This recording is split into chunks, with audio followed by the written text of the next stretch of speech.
everyone, and welcome to the DRW interviews. And I think last week someone said, welcome to the DRW show. I don't know if we're there yet, but I want to welcome Cassandra, who's shown up to do an interview today. And first off, of course, you guys are not going to have to guess how we met. We met through Summer Institute. And I would say we're in the same cohort. We attended Summer Institute the same year, back in 2018, correct? Yeah. Yes. And were we both participants that year?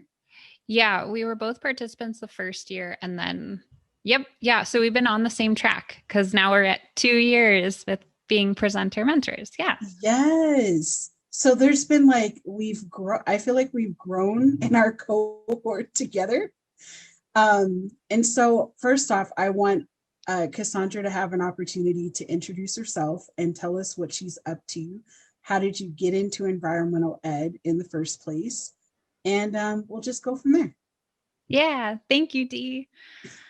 Yeah. Well, to give a little context where I am right now, I'm looking out on a rainstorm in the Pacific Northwest and specifically like north of Seattle and on the lands of Snohomish Tribe and the other Coast Salish tribes.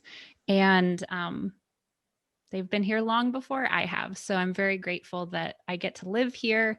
And my physical location is also a big part of my, I guess, professional path, because when you asked me this question about environmental ed, I was like, okay, well, when did this all start? When did this when did the ball get rolling, I guess? And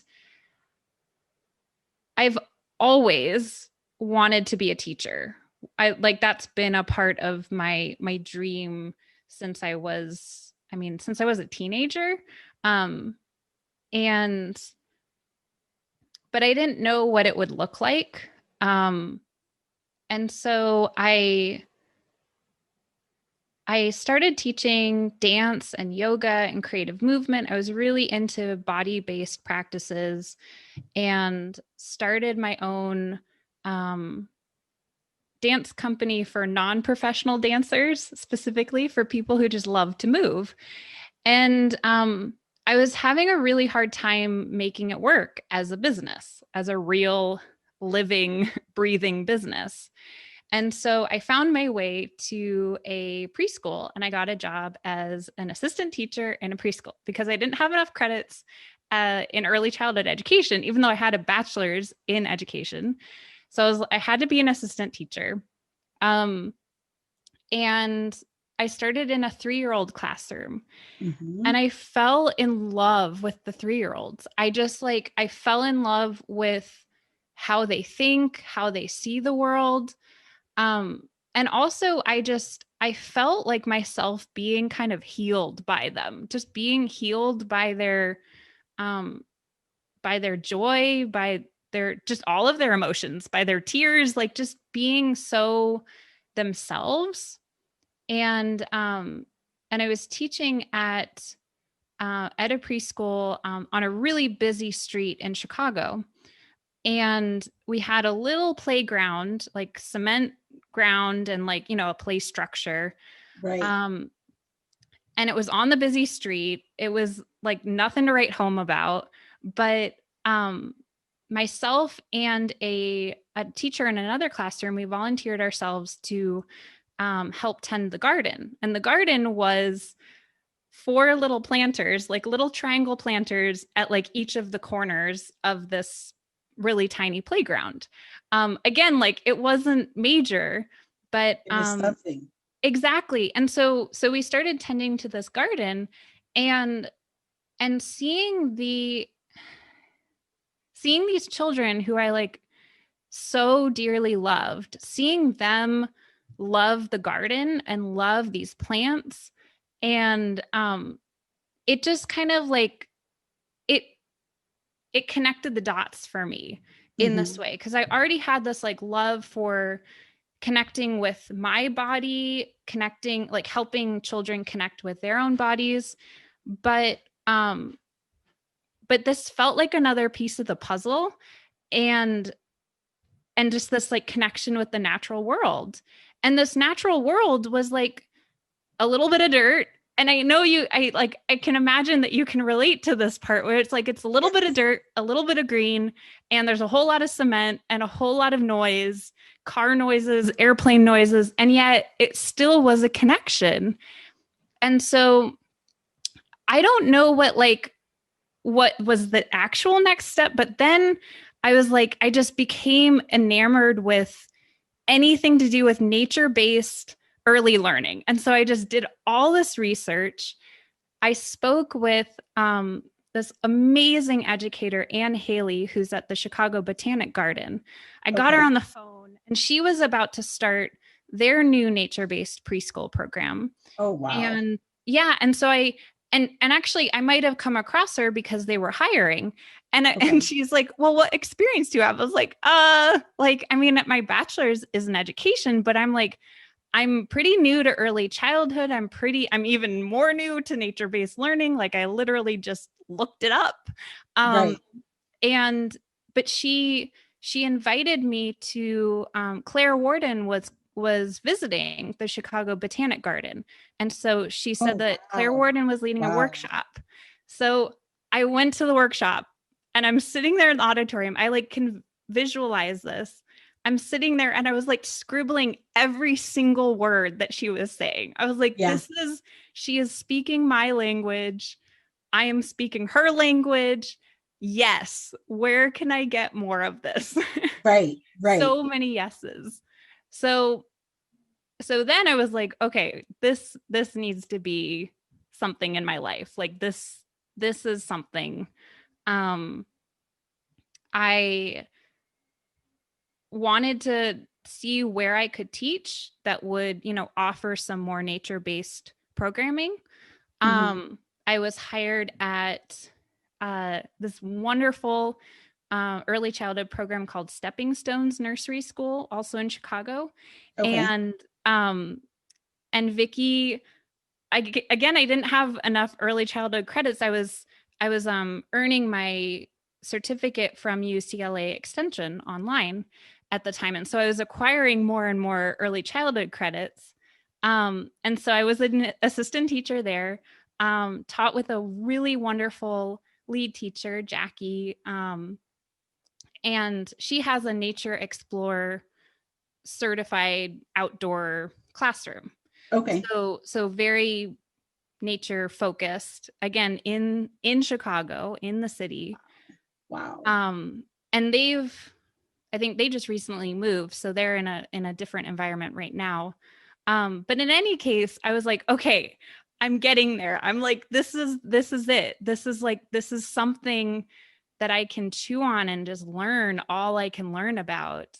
And then I had a surprise departure from Chicago, moved out here, and the move was for a variety of reasons with my husband's his job changes.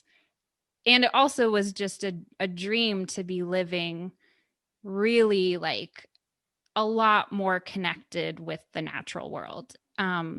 It's possible to connect anywhere. And at the same time, I wanted water and mountains and more green and more trees. And yeah, so that's kind of like, I mean, and then there's a whole like more to it, but that's how I got at least here physically. I understand. So what I find like really fascinating is that in a lot of ways, and this is something that's new for me to learn too, is that we both came in through the lens of education, but with early childhood and then the nature. In my case, it was like, I've always been in early childhood, but nature just happened once I got into public ed. And it's interesting because, like I said at the very beginning, both of us came into Summer Institute, and that's when everything like really blossomed and grew. So where does like Summer Institute tie in with like your current, when I say current journey, like not present day journey, but like once you got to your location, where were you at in that space of like still getting the early childhood piece and then like the nature based piece too? Yeah, well, so before I moved out here, I learned about the Natural Start Alliance conference, Okay. and it was held in Seattle a few months, or it was more than a few months. It was a while after we moved out here. And so, and I was hired at Bloom Early Education, and I Okay. was teaching, um hadn't started the nature-based program there yet. So Okay. I I went to the Natural Start Alliance conference and I met Ellen and Sarah. And I Yes. was like, and these are people I want to be around. So, and I met so many other Right. amazing people too. I don't know if I actually met Sylvia. I don't know if we met one another there. I know that she was there. Um, but in any case, I met so many amazing people. And then Ellen, as Ellen does, and Sarah does, both in their own unique ways, they told me about the Summer Institute. And I was like, yes, please sign me up. So I I think that what I've learned also about myself is that I have to I have to work with people who I like have who I not only have a connection with, but like who it feels like we're going in a similar direction. It's like we really Right. want we have a similar vision. And also, it's like this sense of like, I want to help you get to your vision, and you're going to Yes. help me get to my vision. And they're not separate. Like our visions are intertwined. Right. And so that's like the vibe I got from them. And I was like, okay, let's do this. And so I didn't really, I mean, and I was listening to your sharing about like how you came across it and you had no idea. And again, like I had no idea Right. what it was going to be like. Um, No and clue. I was like beyond pleasantly surprised with the results of it. And again, it was like when I showed up, it was like, yes, I want to be here. I want to be connected with all of these amazing people, amazing professionals, and just learn all I can from you and with you. Um so yeah, that was kind of the direct. And I hadn't yeah, so I was still really wanting to do something nature based related, but I didn't yet have Be Outdoors, who that I started, I guess, the following year. So Okay. with at Bloom Early Education. So yeah, I'm not, my timeline's a little wonky in my mind right now. But in any case, yeah. That's amazing. So what's interesting is that neither one of us knew what we were getting into at Summer Institute, except we knew it was early childhood environmental ed, nature-based learning. So when you think back to that very first conference, because you know how that space is, like that the space is like very, like just very organic. And even if you maybe you were coming into the space like kind of clammed up and like nervous about it, at least I'll speak for myself. But somehow you just like walk, like you just the first day, like the first day of activities, you're like, okay, I think I could actually hang out here for a couple of days. And I find like by the end of the week, I'm like, I don't want to leave. And each year that I go back, I'm like, can I just hang out with you guys for another week? So what? I have a job, but I could do this for another week, because over time, it's not even just like, not just learning from other professionals, but like actually friendships have happened over time and being a part of Summer Institute. But I also think another key point of what you said is like Sarah and Ellen are just themselves. And like at the end of the day, we may have individual visions, but like their leadership style is like very transformational and not like what can I get from you? And then I'll give you this in return. It's very much like, what is it that you want to do? And how can we help you get there?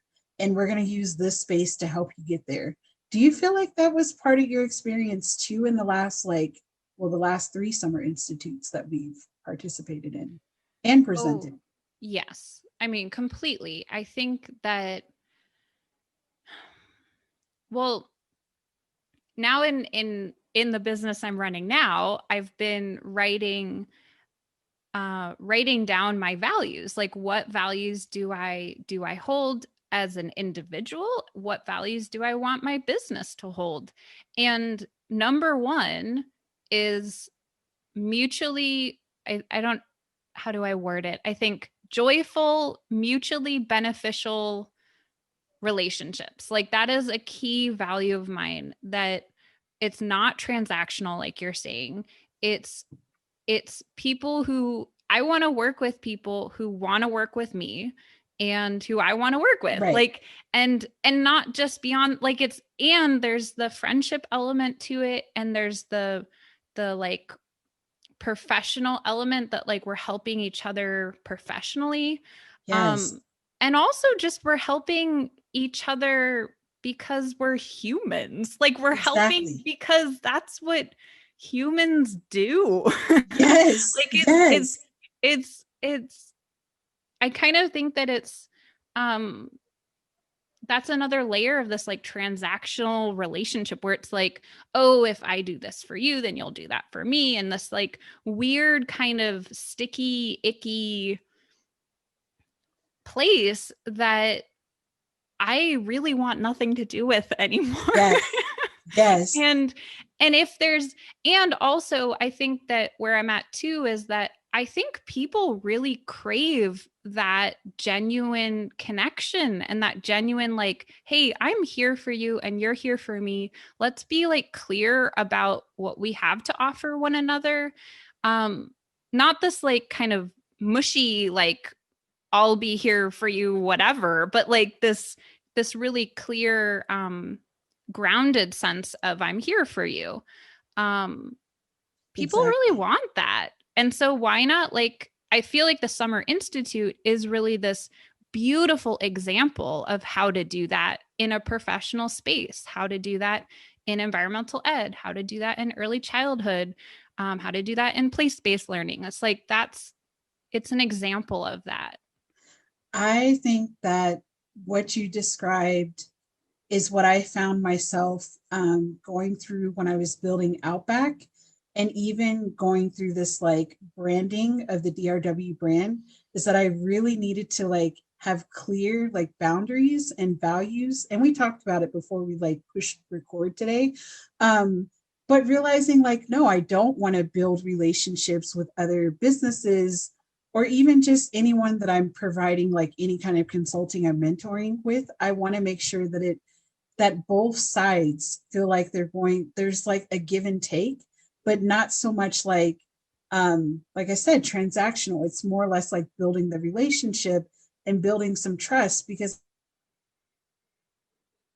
at the end of the day, like, I want that person to be successful too. And I hope that the feeling is mutual. But when it's not that, then it's like, what are we doing this for? Then you have to wonder, like, why are we crossing paths? But I think it's interesting that Summer Institute kind of taught us these, I feel like, really important values when it comes to nature-based and play. You know what I mean? Like, I don't feel like I've ever been taught that in early childhood. You know what I mean? Not that we don't talk about the importance of relationships, but it was something about like the values, I feel like, just kind of resonate when you're in Summer Institute. Like, right off the bat from day one, like what to expect and what you're going to gain from that space, and what they're expecting from you as a participant. Yeah. You know what I mean? Like, it's just very clear. It's not, there's no weird like hidden agendas or anything like that. So Yes. Yes. that is so interesting that we're operating out of those spaces as we're like creating and operating these businesses that we have. That's amazing. Mhm. So now you have to tell us, what is the name of your business and how did you get there?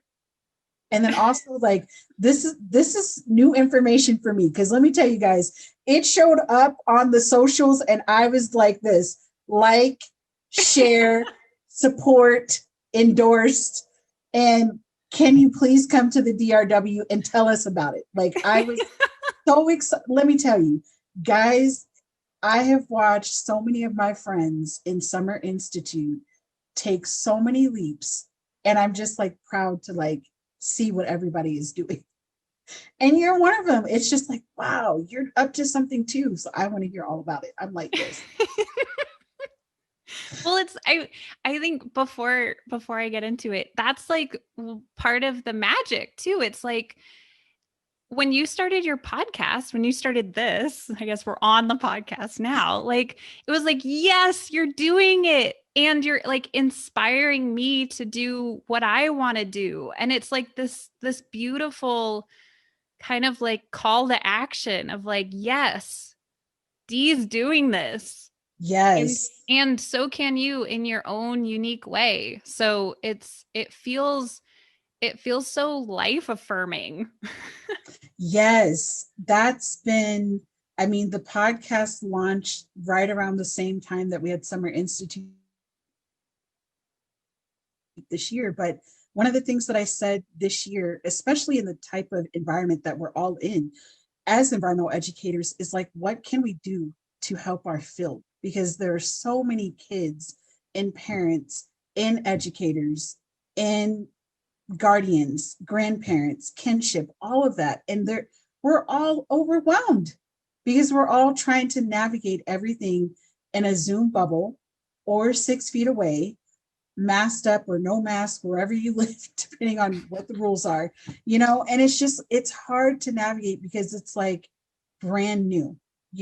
If anyone would have said a year ago, like, by the way, you're going to be living in a pandemic and outdoors is space to go, but yet you have to be like socially distanced in a mask, I would have been like, okay, thank you for letting me know.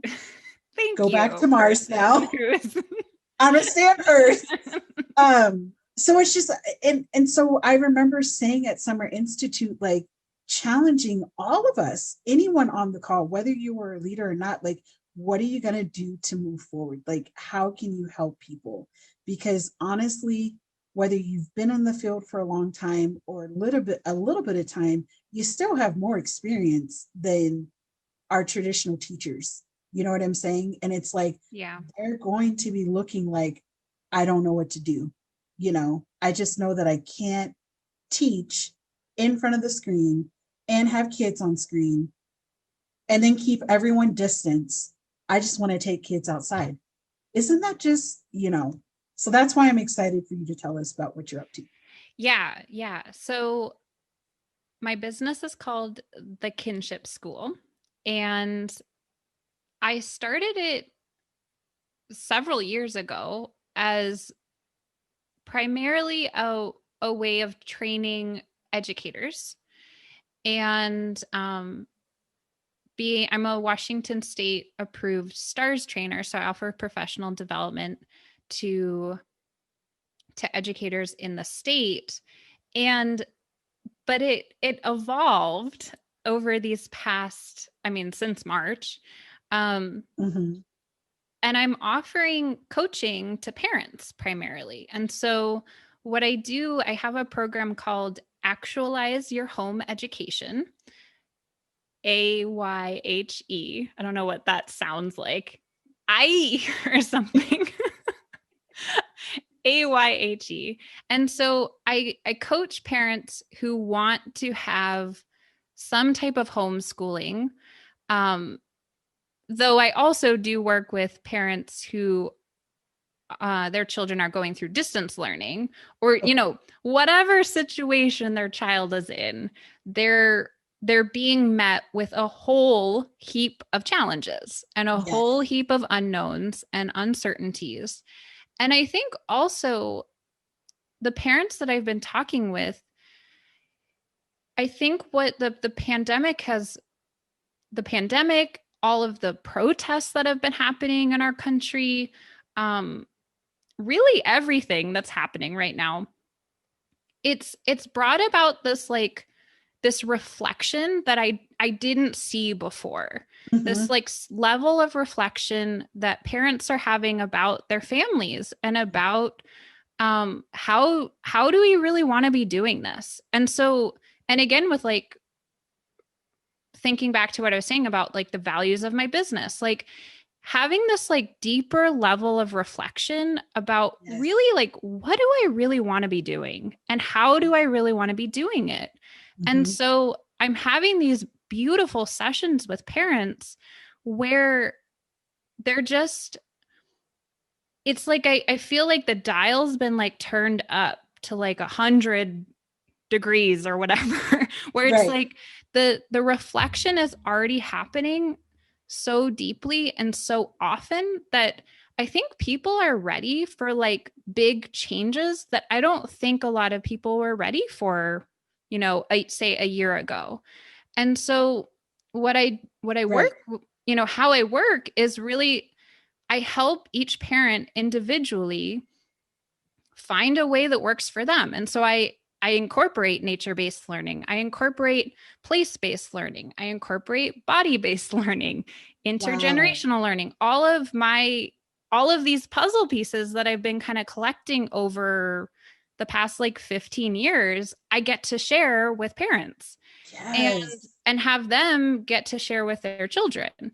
And so and it's like the route in is different than it used to be for me. It used to be working directly with children. And then, I would have parent teacher conferences, I would teach trainings with educators. But now this different route in is really appealing to me because Yes. it's just a different type of impact. It's like Yes. it's, yeah, just being able to help a parent directly is so fulfilling. It's just really fulfilling for me right now. So Yes. so that's one of the things I'm doing. I'll share about some others, but that's one of the like the yeah, the main routes that I'm getting to work with children and families and it's so yeah, it's so fun. That's amazing. Just doing, I think, in education and even with parents, even as a parent, like when I think about how things were like 7 months ago versus now, um, and I thought I was reflective. I thought I was trained to do reflective work by way of infant toddler mental health work. Um, and so I feel like when I would show up into like a workspace, I was doing that, but I didn't always do reflective things at home. But I will tell you that has changed completely. And we are the family that's always sat at the table and had dinner and had conversations, but like the conversations we have now versus what we had pre-pandemic are so different. And I think about our recent experience and our recent like family field trip, our camp trip. What I love about what happened with us yesterday is that we literally sat at the table, and if my 11-year-old didn't have braces, and if I was okay, if she didn't have braces and maybe could have caffeine, I think she would have had a cup of coffee. That's my point. I think we would have went there because we were all just like we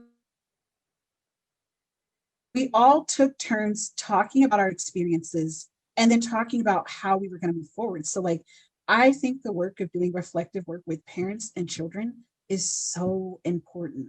And especially during these times, because there are so many things that are being thrown at parents left and right.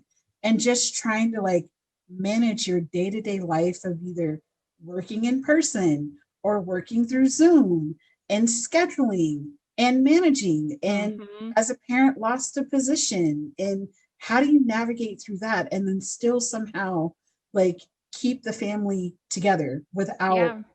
and it's just, I don't know, I just feel like my dad and I just had this conversation a couple of weeks ago. He's like, in my entire lifetime we have never experienced anything like this, like outside of my parents taking time off from work, that was the only time You know what I mean? Like, and we were Mm-hmm. always together, but you get what I'm saying? Like, we were never forced to literally be around each other day in and day out. And somehow like have to show up and perform every day in our day-to-day tasks. Yeah. Yeah. So I think that's interesting that when I had who's 59, you know what I mean? Like that just gives like a little perspective on time and just explaining that to my 11-year-old. I'm like, I've never gone through this in my entire life. So I cherish it as a parent that's always worked. Um, I now feel like I have a little bit more connection with like stay-at-home moms. Mm. Um, and dads for that matter. And it's like, yeah, this actually can work. I would have never known until this experience. So wow. So reflective work with parents and children. And what else are you doing? Well, I just started. Um, I just started a new workshop series that I'm calling Pathways to Partnership. And Okay. this connection actually happened also through the Summer Institute. Yes. I had a first workshop at a school in Prescott, Arizona, Okay. and um, we talked about communication, and we talked about like how our communication, our methods of communication, and also just everything surrounded or surrounding communication, the relationships we have, how that's all shifted because of COVID.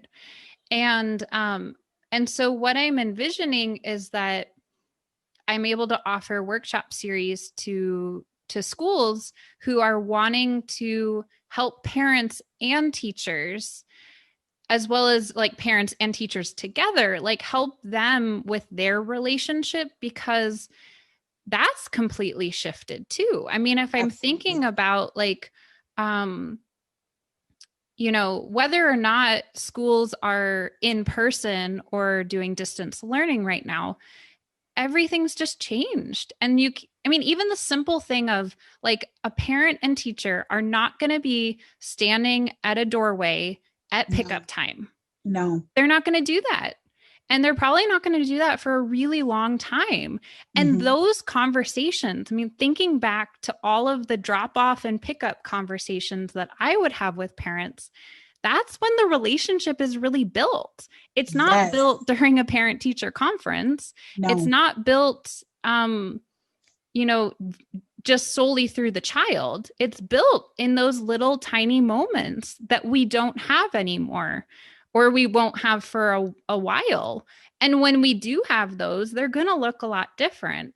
So Absolutely. how can we still be partners? And maybe even like my like big vision is like maybe we can even be better partners. Like maybe we can, I mean, maybe one of the silver linings with the situation we find ourselves in with the pandemic, with uprisings, with, just lots of turmoil in our country, maybe we can really see one another as partners and like we are working together to help this one specific child, to help this whole class, to help our whole community.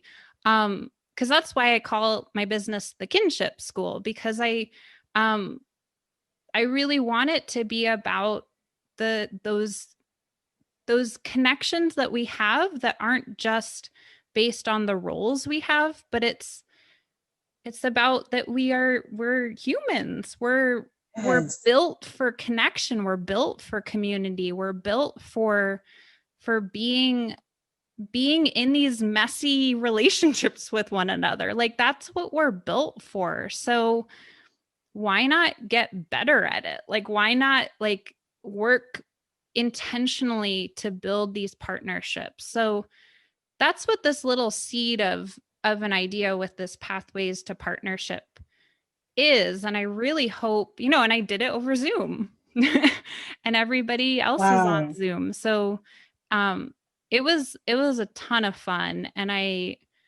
really grateful to, I mean, I'll call her out. I'm grateful to Tara for for connecting me with her school community, because anybody who wants to invite me into their community, it feels like it's definitely a privilege to be invited in to support people. Absolutely. That's the beauty of it's weird because now that we are in the Zooming bubble that I typically use, that's the term I use. It does create this really interesting way of like accessing an audience that we would not be able to have access to Mm-hmm. if this wasn't happening. Like that's the I don't know, that's the most craziest part. I think about just doing these interviews. I'm like, because of Zoom, I can connect with you in Washington State. Not that we wouldn't have been able to do that before, but suddenly we're like thinking of other creative ways to stay connected with people and still getting the messaging out there. Mm-hmm. I think it's really fascinating that you're finding ways to create connections with parents and educators, because you brought such a good point. That relationship building starts with like the pick up and drop off, you know? And I do think about those times when I've had parent teacher conferences and I don't have any interaction with this parent except through parent teacher conference versus the Mm-hmm. parent that I may have had a few phone calls with, even emails, you know, the parent student drop off. But definitely there's a different kind of relationship when you don't have any connection with the educator and the parent. So can I ask, like, what would you suggest to a parent to foster that relationship, or to an educator to build that, like to create that connection? Yeah, well, I really I think it like step 0 is really getting some clarity about how you're feeling and what you're needing as a parent. Like how are you feeling in this moment? Like in this Okay. exact moment, how are you feeling? And in this exact moment, what are you needing? And so once that like step 0 happens, then step 1 is to be able to be clear with sharing that, because and that can be Um, sharing that with, if the parent has a partner, if they're co-parenting with another parent in a different household, whoever it is, with an educator, even with their own child. Like, the first step really does need to be getting clear about how you're feeling, what you're needing. And I learned those terms from compassionate communication or nonviolent communication. mhm. And so, but I just kind of like borrow it from them. I'm not like deeply trained or anything. But I do have a wonderful person who I've been learning from in Washington State. She's been teaching me a lot about nonviolent communication, and I've used her methods in my classrooms too. In any case, um, but and I can share. I mean, it's called the Happenings Mat. I'll share it. That she made this Ew. beautiful program, and she has this. It's kind of like a banner, but she like you can put it on the wall or on the floor, and it's called the Happenings Mat. And so, and she Heather is her name, Heather Kidham, and she uh she replaced problems with happenings. And so this is just something that's happening. And we have needs, we have feelings. Um, and so I think that's another shift too, where it's like having the parent see that whatever's happening isn't a problem. It's not a problem to be solved. It's just something that's happening. And so these needs you have as a parent, these feelings you have as a parent, um, it can help lighten the load, just realizing that it's not a problem. And Right. also, so many other people are going through a very similar situation. Yes. And And then the like next step is to be able to share about it. And I think that both steps can be kind of vulnerable because you're actually having to get up close with yourself and then share that with somebody else. But the thing that I've realized is that if you're not actually sharing what you actually need or sharing how you actually feel, what are you doing? Like, what are Yes. you actually doing? And because you're going to end up asking for something else, or, Mhm. you know, it's going to come out in kind of a sideways way because our needs and feelings, like they just come out. Right. We can't, we're not like strong enough or like we don't have armor on us or something to like Right. Right. keep it away. Like it just naturally comes out. But I want it to come out cleanly. I want it to come out where a parent really can be clear that I have this need and bring it up with their teacher who they're working with. And then the teacher needs to do the same thing, right? Like it's a Mhm. back and forth process. Um so so yeah, I guess that's kind of a little something I would offer parents to as like step 0 and step 1. That's some, I listen, notes, and definitely when this recording ends, I have some questions. Um, so you're working with parents, helping them building more communication. Is there anything else within the kinship school that you're doing that you would like to share? Two things. So I'm in the process of starting. I've been experimenting with a few families. I'm starting a scavenger hunt club, and it's a virtual scavenger hunt club, I guess. And what families receive, and I guess also it could be for schools too, but they receive a scavenger hunt every week from me in their email inbox. And I really focus on social emotional development and uh, like natural world understandings, as well as visual and spatial intelligences, and bodily kinesthetic intelligence, so physical development. So I focus on Wow. these three domains because those are kind of the three that are most excluded, most ignored, and also I think kind of most misunderstood, where it's like, Mhm. you know, a child who you think is misbehaving is actually just needing to learn with their bodies more so, or needing to learn, you know, outside, out of doors. Um, so I focus the scavenger hunts on those, and then I also offer kind of, I'm calling them templates or approaches for like how to approach the scavenger hunt. So it Okay. becomes more of a to do, like more of a thing where it's not just like something to get through, but it actually can be like a genuine learning experience. Um, Nice. so yeah, so that's something I'm starting up to. That's amazing. So, how can a parent connect with you? How do they find you? Well, my website is thekinshipschool.com. And then I also have an Instagram that's the Kinship School. And I have an email newsletter too. And that's kind of my main mode of sharing new programs that I'm starting. So that newsletter is the way to do it.